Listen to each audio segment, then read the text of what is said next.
So I did just want to make a quick review video of the Seaport Calcium Alginate dressing. This is a highly absorbent wound dressing designed for moderate to heavy amounts of drainage.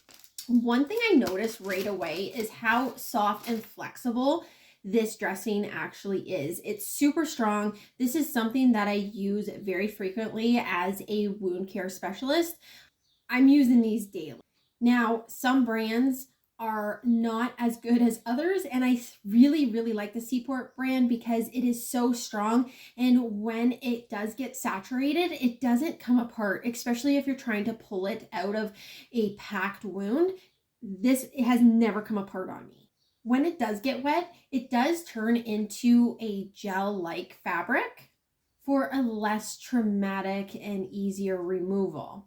That gel layer also helps maintain a moist wound healing environment, which is important for supporting healthy tissue growth while also helping maintain that pain-free, atraumatic dressing.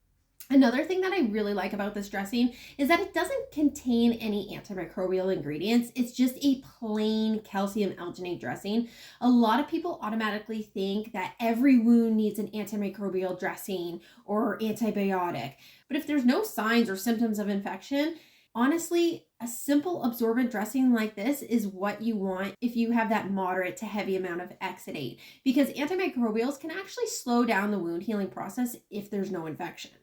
So this type of dressing, it is commonly used for full thickness wounds, including postoperative wounds, diabetic foot ulcers, leg ulcers, pressure injuries, traumatic wounds, minor burns, and other exudative wounds, okay? So moderate to heavy amounts of exudate to use this. You don't want to use this on a low exudating wound.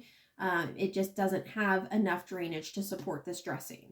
So to apply this dressing, I do have a wound here. Now, if you have a deep wound like this, you can honestly use this as a packing by cutting it into a spiral. But if this was a shallow wound, you would just have it where it conforms into the wound bed here.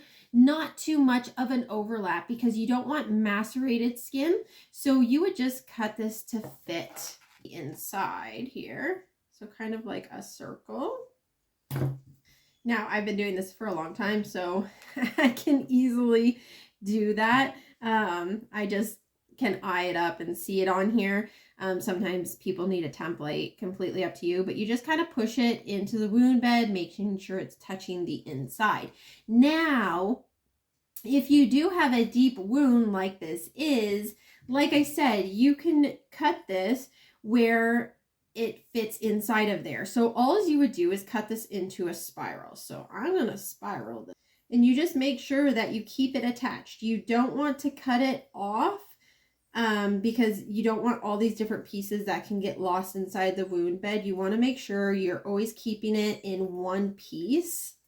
That is best practice because once again, pieces can get stuck at the bottom there.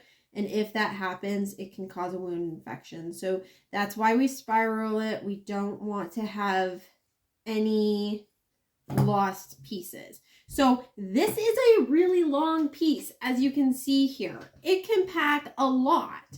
So you just start packing. Now you put it right into the depths of the wound here. Now you just want to pack the wound lightly. So you can do this as thin or as thick as you want. I could have definitely done it thicker here, but I was just trying to show you of if you need it thin. It does actually go very far, but thicker always definitely if it's a sized wound. But you're just fluffing into this wound bed. You never want to stuff on a chronic wound. You only stuff if you're trying to get a bleed to stop. But with wound care, we're just fluffing it into the wound base. That will support healing. So once you have it in the wound base like that, you just cut off. So it has a little tail. I always leave a tail so it is easier to pull out. So I'm just going to add some water in here because it's acting like drainage, because I want you to see how well this actually absorbs and how it turns into that gel-like texture. So you can see the fluid coming up here. But when I pull this out, now it's super easy to pull out. and it is a gel-like texture. Now, I love this because once again, like I said, I have had it where I have done exactly this and it's come apart in the wound. And then I'm fishing in the wound trying to get it out. And there's nothing more frustrating than trying to make sure that you got all the packing, because it just keeps tearing apart. I've never had that problem with the Seaport brand. That's why I really, really recommend this brand.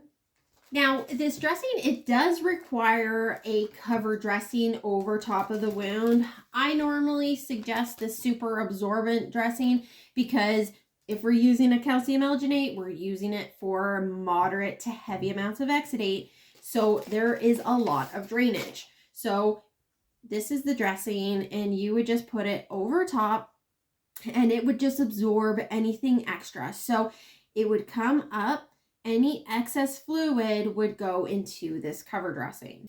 Overall, I absolutely love this brand. This is the only brand that I use, and I always recommend it to all of my clients, especially when you're looking for something that is highly absorbent.